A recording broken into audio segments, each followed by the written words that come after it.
कल राज्यसभा में बजट पर बात करते हुए वित्त मंत्री निर्मला सीतारमण जी ने मेरे बयान को लेकर काफी कटाक्ष किया और ये भी कहा कि मैंने हाउस को मिसलीड करने की कोशिश करी।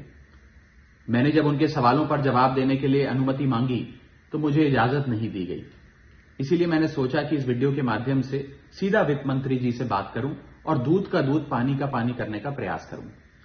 सबसे पहले तो मैंने अपने दिए गए भाषण में जो यूनियन बजट 2025-26 पर मैंने बात रखी, उसमें कई मुद्दे उठाए थे, जैसे कि रेल यात्रियों से जुड़े संबंधी समस्याएं, जैसे कि मिडिल क्लास के फाइनेंशियल चैलेंजेस, जैसे कि डोनाल्ड ट्रंप एडमिनिस्ट्रेशन द्वारा लगाए जा रहे ड्यूटीज एंड टैरिफ्स और गिरते हुए रुपये की बात रखी। इन विषयों पर वित्त मंत्री जी ने कोई जवाब नहीं दिया, लेकिन हां, मेरे द्वारा समझाए गए इनकम टैक्स रिबेट के एक उदाहरण को लेकर उन्होंने कई सारे बयान दे डाले। सबसे पहले तो मैं ये बताना चाहूंगा कि मैंने जो बात कही थी, मैं आज भी उस पर पूरी तरीके से कायम हूं। ये 12 लाख रुपए की जो टैक्स रियायत दी जा रही है सरकार द्वारा, ये ना ही टैक्स एग्जेम्पशन है, ना ही टैक्स डिडक्शन है, सिर्फ और सिर्फ टैक्स रिबेट है।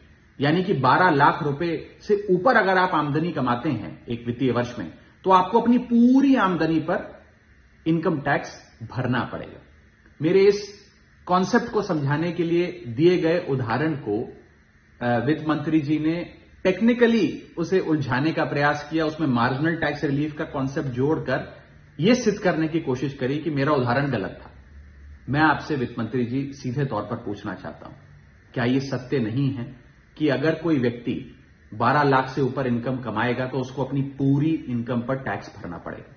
चलिए, मार्जिनल टैक्स रिलीफ 1275 तक आप दे रही हैं। आप मुझे यह बताइए कि अगर एक व्यक्ति 13 लाख रुपए 13 लाख रुपीज एक वित्तीय वर्ष में कमाता है, तो उसे अपने पूरे 13 लाख की आमदनी पर अपने स्लैब अनुसार इनकम टैक्स देना पड़ेगा कि नहीं देना पड़ेगा?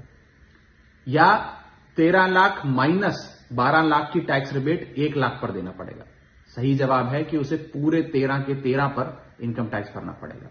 मान लीजिए कोई शख्स 12,76,000 रुपए कमाता है साल का, तो उसे पूरे 12,76,000 पे इनकम टैक्स भरना पड़ेगा, ना कि मात्र 76,000 रुपए जो उसने 12 लाख रुपए के ऊपर कमाया। ये टैक्स रिबेट का कॉन्सेप्ट समझाने के लिए मैंने एक उदाहरण दिया था और मैं आज भी उस पर कायम हूं कि 12 लाख रुपए से यदि 1 रुपया भी आप फालतू कमाते हैं तो आपको अपनी पूरी इनकम पर इनकम टैक्स देना पड़ेगा। उसको मेरे उस बयान को लेकर वित्त मंत्री जी ने मुझ पर काफी व्यक्तिगत हमले भी किए, मेरे बारे में व्यक्तिगत टिप्पणियां करी। मैं बस इतना ही कहना चाहता हूं कि मेरे मन में माननीय वित्त मंत्री जी के लिए बहुत आदर और सत्कार है। वो अनुभव में, ओहदे में, उम्र में मुझसे बहुत बड़ी हैं। मेरा बस इतना ही कहना है कि आगे से मुझे उम्मीद है कि वित्त मंत्री जी इस प्रकार के व्यक्तिगत बयानों से बचेंगी और सिंपल टैक्स कॉन्सेप्ट्स लाने के लिए जो उदाहरण दिए गए हैं उनको टेक्निकली तोड़ मरोड़ के जनता के सामने प्रस्तुत करने का प्रयास नहीं करेंगे। और ऐसी खबरें देखने के लिए सब्सक्राइब कीजिए हमारे यूट्यूब चैनल को।